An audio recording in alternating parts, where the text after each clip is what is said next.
بسم اللہ الرحمن الرحیم۔ میرے پاکستانی بھائیوں اور بہنوں، السلام علیکم۔ آج میں ایک تاریخ ساز لمحے پہ آپ سے مخاطب ہوں۔ آج پاکستان کے حوالے سے اور جمہوریت کے حوالے سے اہم فیصلے کے بارے میں آپ سے کچھ بات چیت کرنا چاہتا ہوں۔ قوموں کی تاریخ میں ایسے مواقع آتے ہیں جن میں بڑے فیصلے لینے پڑتے ہیں، اور یہ فیصلے اگر بر وقت نہ لیے جائیں تو قوم کو بہت نقصان کا سامنا ہو جاتا ہے۔ تو اس لیے میں بتانا چاہتا ہوں کہ ہم بر وقت بہت اہم فیصلے لے رہے ہیں۔ آج میں آپ کو خوشخبری دینا چاہتا ہوں کہ LFO کے تنازع کو حل کرنے کا سمجھوتا ہو گیا ہے۔ اس بات کی میں آپ کو خوشخبری دینا چاہتا ہوں۔ اس تنازع کے 7 نکات تھے۔ میں بہت مختصر طور پہ آپ کو ان تمام کا ایک ایک کو لے کر مختصراً آپ کو سمجھانا چاہوں گا۔ سب سے پہلا نقطہ تھا 58(2)B کا۔ اس پہ یہ فیصلہ پایا کہ اگر پریزیڈنٹ 58(2)B کو لاگو کرتا ہے اور اسمبلی کو ڈسمس کرتا ہے تو 15 دن کے اندر اندر اس کو سپریم کورٹ کو وہ اس ایشو کو ریفر کریں گے، اور سپریم کورٹ 30 دن کے اندر اندر اپنا فیصلہ دے گی۔ دوسرا نقطہ تھا نیشنل سیکیورٹی کونسل کا، جس کو میں سمجھتا ہوں کہ بہت اہم ہے۔ یہ جمہوریت کی بالادستی کے لیے اور سسٹینیبل ڈیموکریسی جو میں کہتا رہا ہوں اس سلسلے میں یہ بہت ہی اہم ہے۔ یہ ہم نے یہ فیصلہ کیا ہے کہ اس کو آئین کا حصہ بنانے کے بجائے ایک ایکٹ آف پارلیمنٹ کے ذریعے کے تحت اس کو قائم کیا جائے، تو یہ ٹھیک ہے۔ اور نیشنل سیکیورٹی کونسل لہٰذا ایک آئین پارلیمنٹری ایکٹ کے تحت قائم ہوگا۔ تیسرا نقطہ تھا سروس چیفز کی اپوائنٹمنٹ۔ اس پہ یہ فیصلہ پایا گیا کہ یہ پریزیڈنٹ ان کو اپوائنٹ کرے گا، لیکن in consultation with the prime minister, یعنی پرائم منسٹر کی مشاورت کے ساتھ یہ اپوائنٹ کرے گا۔ حق اس کا پریزیڈنٹ ہی کو ہوگا۔ چوتھا نقطہ تھا لوکل گورنمنٹ کا۔ یہ میری نظر میں اور تمام لوگوں کی نظر میں انٹرنیشنلی ایک سائلنٹ ریولیوشن آیا ہے اس کے ذریعے پاکستان میں۔ اس کا رہنا اور اس کو مستحکم بنانا اہم ضروری ہے پاورٹی ایلیویشن کے لیے، اور گراس روٹ لیول کی ڈیولپمنٹ کے پوائنٹ آف ویو سے یہ بہت ہی اہم ہے۔ تو لہٰذا یہ جو پودا لگایا گیا ہے اس کو مضبوط کرنا ہے، اس کو مستحکم کرنا ہے۔ لیکن یہ بھی ہمیں پتہ ہے کہ یہ ایک فیڈرل ایشو نہیں ہے، لوکل گورنمنٹ کا ایشو، یہ ایک پروونشل ایشو ہے۔ تو لہٰذا اس پہ سمجھوتا اس بات پہ ہوا کہ اس کو 6 شیڈیول سے ہٹا دیا جائے۔ اس میں ایک سن سیٹ کلوز ڈال دیا گیا ہے کہ 6 سال بعد یہ 6 شیڈیول سے ہٹ جائے گا۔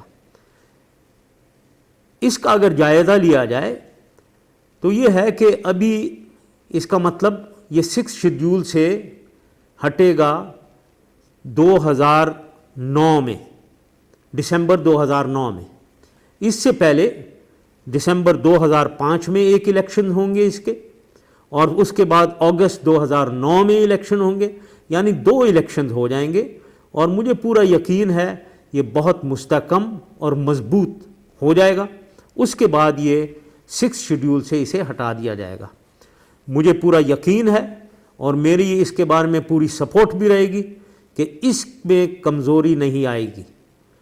اس میں جو بھی اگر ہم آہنگی لانی ہے لوکل گورنمنٹ میں اور پروونشل گورنمنٹ میں اور نیشنل لیول پہ، یہ ہم ابھی اس کے بارے میں سوچ بچار کریں گے اور اس میں ہم آہنگی لائی جائے گی. اس کے بعد اس کو پوری طریقے سے 6 سال تک پوری سپورٹ ملے گی، ہر طرف سے پولیٹیکل سپورٹ ملے گی اور یہ مستحکم ہو جائے گا. 5واں ایشو تھا ججز کی عمر کے سلسلے میں، جس میں ہم نے 3 سال کا اضافہ کیا تھا. یہ اضافہ لا کمیشن اور انٹرنیشنل پریکٹس کے عین مطابق تھا. انٹرنیشنلی اگر دیکھا جائے ججز کی عمر کہیں ہمارے سپریم کورٹ کے ججز کی عمر سے زیادہ ہے، تو لہٰذا لا کمیشن اور انٹرنیشنل پریکٹس کے مطابق ہم نے 3 سال کا اضافہ کر دیا تھا. لیکن کیونکہ اس کے اوپر اتنا تنازع ہوا اور آپ اخباروں میں پڑھ ہی رہے ہوں گے، اور اس پہ سوچ بچار شروع ہوئی، کوئی کہہ رہا ہے 3 سال ہونے چاہیے انکریز، کوئی 2 سال، کوئی 1 سال، اور کوئی کہہ رہا ہے بالکل ہی نہیں ہونے چاہیے. تو لہٰذا میں نے تمام سینئر ججز اور وکلاء سے مشاورت کی اور ایک فیصلہ لے لیا ہے، اور پاکستان کے حق میں اور ہم آہنگی کے حق میں ہم نے یہ فیصلہ میں نے یہ کیا ہے کہ اس فیصلے کو واپس لے لیا جائے اور اوریجنل ایج پہ ججز کی ایج اوریجنل پہ واپس لے آئی جائے. اور اس کے بعد پارلیمنٹ کو حق ہوگا کہ وہ دوبارہ اگر یہ کنسیڈر کرنا چاہتے ہیں اور اس کو اور اضافہ اس میں کرنا چاہتے ہیں. 6واں نقطہ تھا الیکٹڈ پریزیڈنٹ، یعنی مجھے الیکٹ ہونا چاہیے. مجھے اس میں کوئی شک نہیں ہے کہ میں ایک الیکٹڈ پریزیڈنٹ ہوں، اور میں ایک آئینی پریزیڈنٹ ہوں، کیونکہ ریفرینڈم ہوا ہے اور پوری قوم نے مجھے الیکٹ کیا ہے. لیکن کچھ اختلافات، کچھ مختلف رائے اتنی زیادہ ہوئی کہ میں نے سوچا کہ نیشنل انٹرسٹ میں اور ایک پولیٹیکل ہارمنی، ہم آہنگی کے سلسلے میں یہ اچھا ہی ہوگا کہ میں اپنے آپ کو پارلیمنٹ کے سامنے پیش کروں اور الیکٹ ہوں. تو لہٰذا فیصلہ یہ کیا گیا کہ میں ایک ووٹ آف کانفیڈنس کے ذریعے سینٹ، نیشنل اسمبلی اور 4 پروونشل اسمبلیز سے ایک ووٹ آف کانفیڈنس اپنے آپ کو ان کے سامنے پیش کرتا ہوں اور ایک ووٹ آف کانفیڈنس ان سے لوں گا.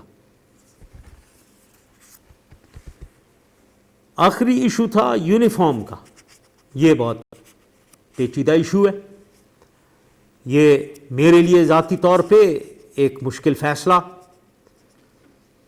میں ہمیشہ دنیا میں اور پاکستان میں یہ کہتا رہا ہوں کہ ایک پریزیڈنٹ کو یونیفارم میں ہونا جمہوری عمل نہیں ہے، یہ ان ڈیموکریٹک ضرور ہے، لیکن یہ پاکستان کے ماحول کے پوائنٹ آف ویو سے بہت اہم ہے. میں یہ بھی کہتا رہا ہوں کہ مجھے اس بات کا احساس ہے کہ یہ ڈیموکریٹک نہیں ہے، تو مجھے یہ یونیفارم کبھی نہ کبھی اتارنا ہوگا. مجھے یہ بھی پتہ ہے کہ بہت سے میرے خیر خواہ ہیں جو میرے اوپر بھی پریشر ڈالتے ہیں کہ میں کبھی یونیفارم نہ اتاروں. ان کو پاکستان کی سیکیورٹی کی فکر ہے، مجھے بھی پاکستان کی سیکیورٹی کی فکر ہے، مجھے بھی پاکستان کی ترقی کی بہت زیادہ فکر ہے. میں نے اس پوری سچویشن کا ذاتی طور پہ بہت غور و فکر کیے اس کے اوپر، اور اس کا جائزہ لیا. میں نے اس کا جائزہ اپنی ذات سے ہٹ کر لیا. پاکستان کی سیکیورٹی کا میں نے جائزہ لیا، اور میں نے سیاسی ہم آہنگی کے بارے میں بھی سوچا. میں اس نتیجے پہ پہنچا کہ اس فیصلے میں ٹائمنگ، صحیح وقت پہ فیصلہ کرنا بہت ہی اہم ہے. تو لہٰذا میں نے یہ دیکھا کہ ٹائم آ گیا ہے اس فیصلے کا، یہ صحیح ٹائم اس وقت ہے اور یہ فیصلہ لینا ضروری ہے. تو میں نے یہ فیصلہ کیا ہے کہ میں دسمبر 2004 تک یونیفارم اپنا اتاروں گا اور army chief of army staff کے عہدے سے ہٹ جاؤں گا۔ اس کے اندر کون سی تاریخ ہوگی اس کا فیصلہ میں خود کروں گا۔ میرے بھائیوں اور بہنوں، میں آپ سے یہ بتانا چاہتا ہوں کہ یہ تمام فیصلے بہت تاریخی فیصلے ہیں۔ ان فیصلوں سے کسی کی ہار یا کسی کی جیت نہیں ہوئی ہے، اور نہ کسی کو یہ کہنا چاہیے۔ اور جو یہ کہتا ہے کس کی ہار ہوئی کسی کی جیت ہوئی، وہ چھوٹے دل کی باتیں کر رہا ہے۔ جیت جمہوریت کی ہوئی ہے، فتح پاکستان کی ہوئی ہے۔ میں اس موقع پہ MMA اور حکومت کی مذاکراتی ٹیم کو مبارکباد پیش کرتا ہوں کہ انہوں نے LFO کے ایشو کو اتنی خوش اسلوبی سے حل کیا۔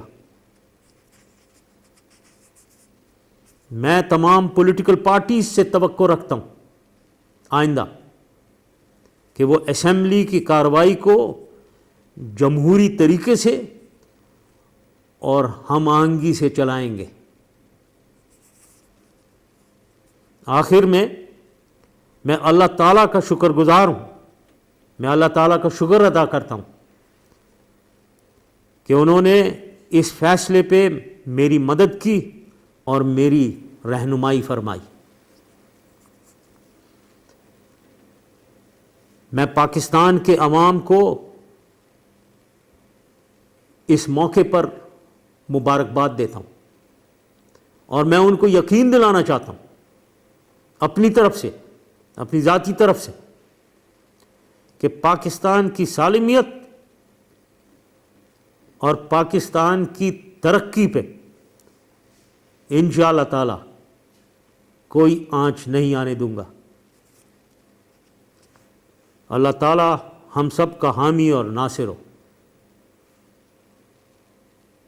پاکستان پائندہ باد۔